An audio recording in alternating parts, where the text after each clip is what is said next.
더불어민주당의 193차 최고위원회의를 소개하겠습니다. 네, 회의를 속개합니다. 추미애 당대표의 발언이 있겠습니다. 박근혜 정권 시절 국정원 특수활동비 불법 유용 사건의 몸통이 드러나고 있습니다. 놀랍게도 그 중심에는 박근혜 전 대통령이 있었습니다. 언론 보도에 따르면 박 전 대통령의 지시에 따라 국정원 특수활동비를 상납받았고 박 전 대통령의 통제에 따라 뇌물 금고를 따로 마련해 불법적으로 사용했다는 증언이 확보되었다고 합니다. 설마 했었던 일이 사실로 드러나고 있는 것입니다. 소위 문고리 권력들끼리 자행한 일이며 박 전 대통령은 사건의 전모를 모르지 않을까 했던 세간의 예상을 깨고 박 전 대통령의 직접적인 지시와 통제에 의해 상납을 받았고 관리 및 사용되었다는 것에 충격을 금할 수가 없습니다. 이재용, 최순실, 우병우가 관련된 수많은 국정농단 부패 사건 속에서도 박 전 대통령의 직접적인 개입은 언제나 부인되어 왔는데 이번 사건에 박 전 대통령이 직접 등장했다는 것은 국정농단 수사가 새로운 국면으로 접어든 것이라 하겠습니다. 만약 이러한 진술이 사실이라면 박 전 대통령이 직접 뇌물을 수수한 것이 확인된 것이므로 박 전 대통령에 대한 추가적인 수사가 뒤따를 수밖에 없기 때문입니다. 연일 이어지는 충격적인 소식에 국민들은 크게 분노하고 있습니다. 또한 박 전 대통령에 전달된 뇌물의 최종 사용처가 어디에 있었는지 또한 박 전 대통령에 전달된 뇌물의 최종 사용처가 어디였는지에 대한 의혹은 더욱 커지게 되었습니다. 진실은 결코 은폐될 수 없다는 것을 다시 한번 느끼게 됩니다. 검찰은 성역 없는 수사로 사건의 진상을 낱낱이 밝혀야 할 것입니다. 어제 오후 방송문화진흥회 이사회에서 고영주 이사장에 대한 불신임 및 해임 안건이 가결되었습니다. 방송 적폐를 걷어내는 첫걸음이자 공영방송 정상화의 신호탄이라 할 수가 있습니다. 이명박 박근혜 정권은 지난 9년 동안 공영방송을 처참하게 무너뜨렸습니다. 지난 10년간 우리나라의 언론자유 지수는 31위에서 63위로 무려 32단계나 추락했었습니다. 특히 과연 21세기 대한민국을 살아가는 사람이 맞는지 눈과 귀를 의심할 정도의 기이한 언행을 일삼아왔던 고영주 이사장의 행태는 망가진 대한민국 공영방송의 부끄러운 민낯이었다 할 것입니다. 어제 박문진의 결정을 온 국민과 함께 환영합니다. 어제의 결정은 공영방송의 정상화를 바랐던 온 국민의 승리라 할 것입니다. 국민 70% 이상의 지지를 받으며 공영방송 정상화를 위해 2달 넘게 힘찬 파업투쟁을 펼치고 있는 KBS, MBC 언론 노동자들에게도 박수를 보냅니다. 그러나 어제의 결정은 공영방송 정상화의 첫걸음일 뿐입니다. 이제 시작입니다. 더불어민주당은 국민과 함께 방송 적폐 청산, 공영방송 정상화를 위한 부피를 더욱더 쥐어 나갈 것입니다. 대한민국 경제에 긍정적인 신호를 보여주는 지표가 속속 발표되고 있습니다. 3, 4분기 경제 성장률이 7년 3개월 만에 최고치인 1.4%를 기록하여 올해 최종 목표인 3% 성장을 무난히 달성할 것으로 보입니다. 수출의 12개월 연속 증가세를 나타내고 있습니다. 설비와 건설 투자가 전년 대비 양호한 증가세를 지속 중이고 코스피 지수도 연일 사상 최고치를 경신하고 있습니다. 경상수지 흑자 기조 유지, 세계 9위 수준의 외환 보유액, 낮은 단기 외채 비율 유지 등으로 대외 건전성 지표도 상당히 양호합니다.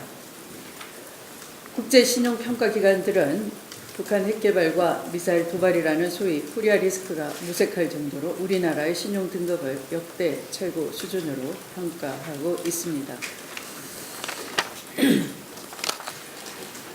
이는 문재인 정부 출범 이후 정경유착과 부정부패의 사슬을 끊고 공정한 시장경제 질서의 확립과 부동산 투기를 통한 불로소득의 차단, 또한 소득주도 성장으로의 경제 패러다임의 전환을 골자로 하는 제이노믹스의 정책 기조가 흔들림 없이 견지된 데 따른 시장의 긍정적인 화답이라 할 것입니다.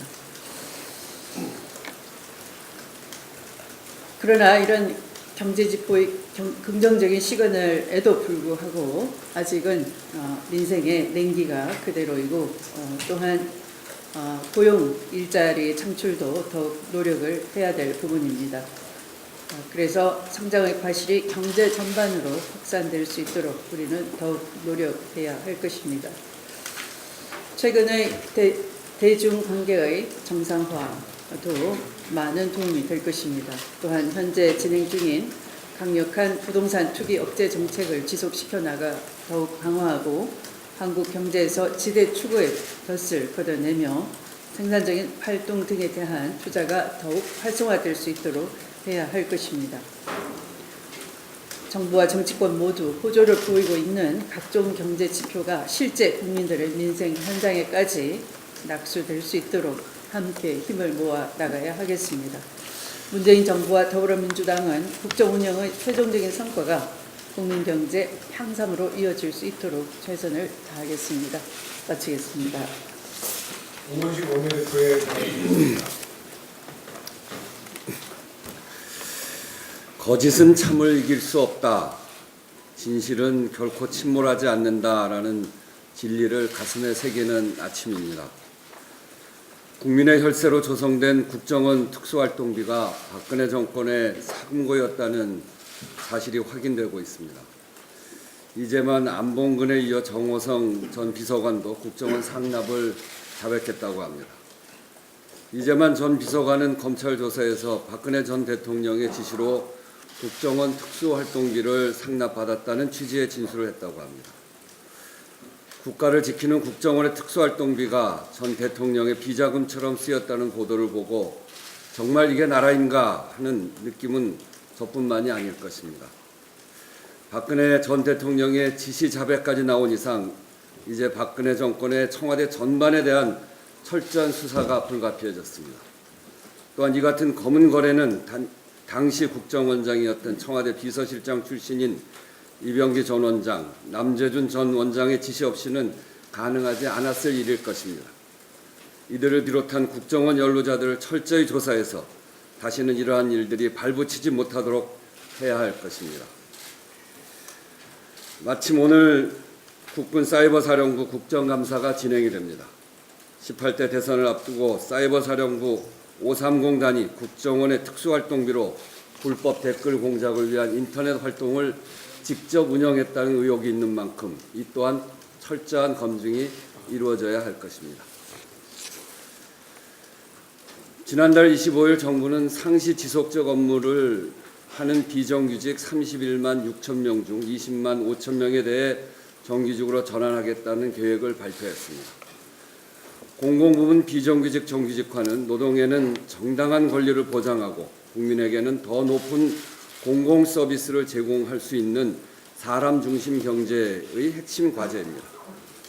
IMF 이후 수십 년간 우리 사회의 비정규직 남용으로 인한 폐해는 경제의 지속 가능성마저 해칠 지경에 이르렀습니다.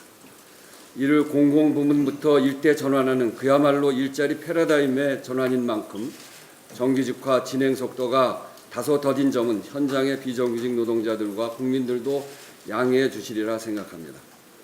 다만 대화와 소통이 단절된다거나 원칙과 방향이 훼손되는 일이 벌어진다면 공공부문 정규직화는 성공할 수 없습니다. 실제 몇몇 공공기관을 중심으로 갈등의 조짐이 보이고 있어 걱정도 우려스럽습니다. 어제 언론 보도를 통해 인천국제공항 비정규직 노동자들의 정규직 전환이 노사 간 큰 견해차로 삐걱대고 있다는 내용을 접했습니다. 몇몇 다른 공공기관도 정규직 전환 대상 방식을 둘러싼 노사 간 이견이 충분한 대화 소통을 통해 원만하게 해결되고 있지 못하다는 소식도 들립니다. 이견은 당연히 있을 수 있습니다. 그러나 소통의 부재를 넘어서 상시 지속적 업무의 정규직 전환의 원칙을 자의적으로 해석한다거나 노사기구에서 일방이 자신만의 주장을 관찰하는 일이 있어서는 안 됩니다. 이는 원칙의 훼손입니다. 산업 현장에서 갈등적 요소를 안고 있는 이 문제를 해결하는 것은 우리 사회의 미래를 여는 매우 중요한 일이기 때문에 책임 있는 정부 부처의 지혜로운 분발을 요청드립니다. 기재부가 전환에 필요한 정원과 예산 문제에 더 세심한 배려를 해야 하며 노동부는 가이드라인이 제대로 적용되도록 현장을 잘 관리해야 합니다. 공공부문 비정규직의 정규직 전환은 왜곡된 고용 패러다임에 따른 노동 양극화를 막고 고용, 복지, 성장의 선순환 구조를 복원하기 위한 필수적 선택입니다. 고용 불안에 시달리고 저임금의 고통 속에 놓인 국민들을 지킬 의무가 있는 국가의 책무이며 사회 통합을 위한 첫걸음이라 할 수 있습니다. 문재인 대통령이 취임 후 첫 외부 일정을 인천공항을 찾은 것도 그만큼 절박한 민생 문제를 해결하려고 하는 대통령의 의지인 만큼 정부는 행정 역량을 집중해 신속하게 차질 없이 추진해 나가 주시길 바랍니다. 더불어민주당은 제대로 된 정규직 전환 작업을 위해 당 차원에서 보다 더 꼼꼼히 이 문제를 점검해 나가도록 하겠습니다. 이상입니다. 박범계 최고위원의 발언입니다. 네. 고위공직자 범죄 수사처의 설치에 야당의 동의를 강력히 촉구드립니다. 오늘 아침 한 신문이 사설에서 적절하게 지적을 했습니다. 문재인 대통령께서 우리 국회에 오셔가지고 시정연설을 통해서 고위공직자 범죄수사처가 도입이 되면 저와 제 주변부터 그 수사 대상이 될 것이라는 그 말씀이 바로 공수처의 본질이요, 공수처의 핵심입니다. 야당은 공수처가 도입이 되면 야당 인사들만을 대상으로 한 수사를 할 거라고 우려하고 있습니다. 그러나 그렇지 않습니다. 공수처를 어떻게 설계하느냐에 달려있는 문제입니다. 홍준표 대표께서 검사들 가리켜 개판이라고 하고 또 충견이라고 비하를 했습니다. 또 반대로 공수처에 대해서는 맹견이라고 얘기를 했습니다. 그럼 충견도 싫다, 맹견은 더더욱 싫다. 그러면 푸들만 원하시는 겁니까? 도대체 무엇이 그렇게 두려워서 공수처 설치를 반대하는지 이해가 되지 않습니다. 정치적 편향성을 말씀하시는데요. 그것도 지금 고려되는 바와 같이 얼마든지 국회의장께서 원내 교섭단체 대표위원들과 협의해서 한 명의 후보를 대통령께 추천하고 대통령의 임명은 말 그대로 형식적 임명권으로 할 수 있습니다.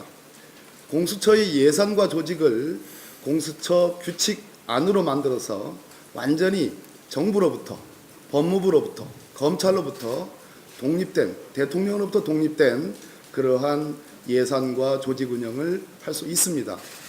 더 이상 야당은, 특히 자유한국당은 공수처 설치에 반대를 해서는 안 됩니다.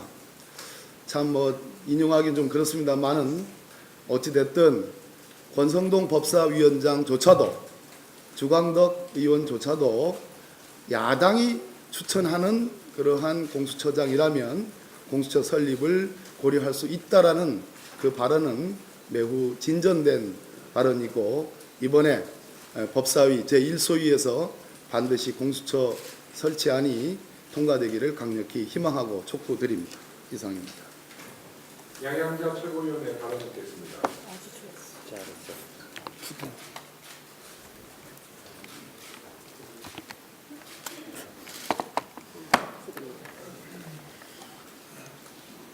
10월에도 수출 호조가 계속되었습니다.